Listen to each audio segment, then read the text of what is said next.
Sebuah rekaman ramai beredar di media sosial Telegram pada Selasa 16 Mei 2023. Dalam rekaman tersebut memperlihatkan aksi brutal dari operator drone Rusia di suatu wilayah yang tidak disebutkan namanya. Dalam narasi unggahan, parit angkatan bersenjata Ukraina diserang.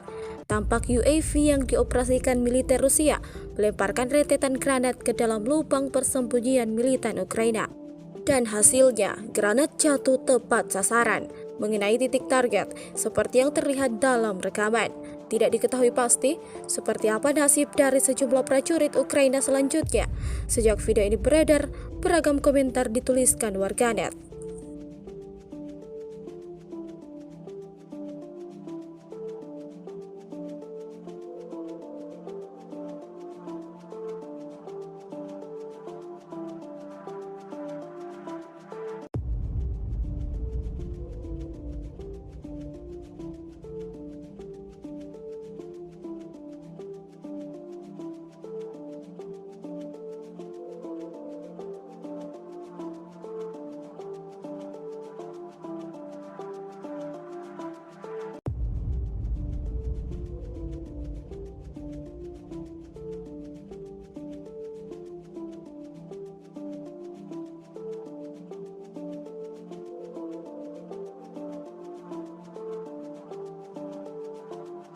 Terima kasih sudah nonton.